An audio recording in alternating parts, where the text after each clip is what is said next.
আসসালামু আলাইকুম রহমতুল্লাহ। ঈদে মিলাদুন্নবী সাল্লাল্লাহু আলাইহি ওয়াসাল্লাম উপলক্ষে আমাদের মসজিদে প্রতি বছরে একটি ছোটোখাটো ওয়াজ মাহফিলের আয়োজন করা হয় এবং এই ওয়াজ মাহফিল শেষে কিছু তাবারকের ব্যবস্থা থাকে। এই জন্য আমরা খিচুড়ি রান্না করি। তো এই কাজগুলো আমরা কিভাবে করি তা আপনাদের মাঝে তুলে ধরার চেষ্টা করব ইনশাআল্লাহ। আপনারা এই ভিডিওটি শেষ পর্যন্ত দেখবেন। তো আমাদের খিচুড়ি রান্না করার জন্য যা যা প্রয়োজন তা নেওয়ার জন্য আমরা সকাল সকাল চলে আসলাম আমাদের বাজারে। তো আমরা সব বাজার সদাই শেষ করে এখন যাব মুরগির দোকানে। মূলত আমরা বাজারে এসে এই মুরগির দোকানে মুরগি অর্ডার দিয়ে যাই এবং মুরগিওয়ালা সুন্দরভাবে কেটে রাখে। তো মুরগিওয়ালাকে সুন্দর মতো টাকা পয়সা বুঝিয়ে দিয়ে এখন আমরা যাব আমাদের বাজারে যে কাঠের মিল আছে ওখান থেকে খড়ি সংগ্রহ করার জন্য। যেহেতু আমাদের রান্না করতে হবে এই জন্য আমাদের খড়ির প্রয়োজন হবে।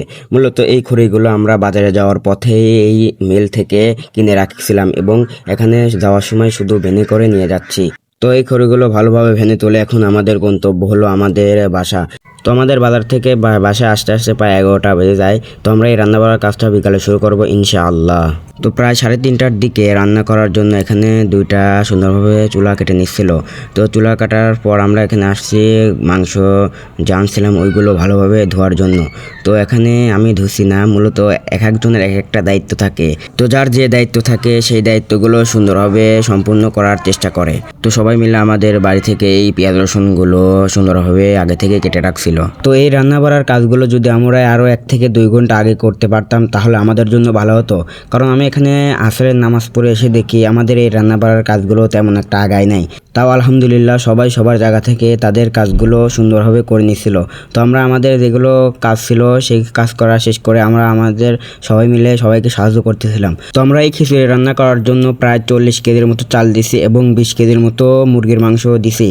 তো আমরা এখানে 2টা সসপ্যানে খিচুড়ি রান্না করতেছিলাম, তাই জন্য আমাদের অনেক দেরি হয়ে যাচ্ছিল।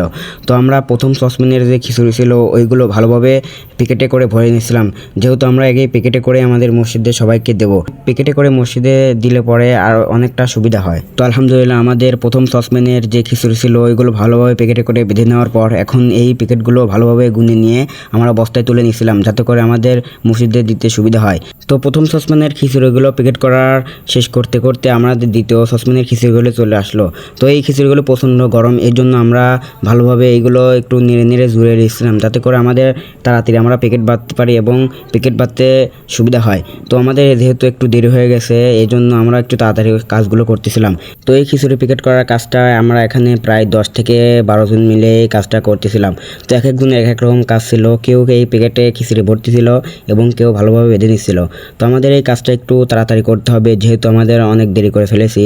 তো আমরা প্রথমে বলছিলাম যে রান্না করার কাজে যদি আমরা একটু সকাল সকাল করতে পারতাম তাহলে ভালো হতো। তো এই খিচুড়িগুলো প্যাকেটিং করার কাজ শেষ করে আমরা এই খিচুড়ি নিয়ে এখন যাব আমাদের মসজিদের দিকে। তো মসজিদে এসে আমরা এই খিচুড়িগুলো সবার মাঝে সুন্দরভাবে বন্টন করে দিচ্ছিলাম। তো আমরা যে লোক ধরছিলাম তার চেয়ে লোক সংখ্যা একটু কম হয়েছিল, কারণ আমাদের মসজিদের 3 পাশেই পানি, এই জন্য লোকজন একটু কম আসছে। তো আমাদের জন্য দোয়া করবেন আল্লাহ তাআলা যেন এরকম কাজ আমাদের প্রতিনিয়ত করার তৌফিক দান করে। আসসালামু আলাইকুম ওয়া রাহমাতুল্লাহ।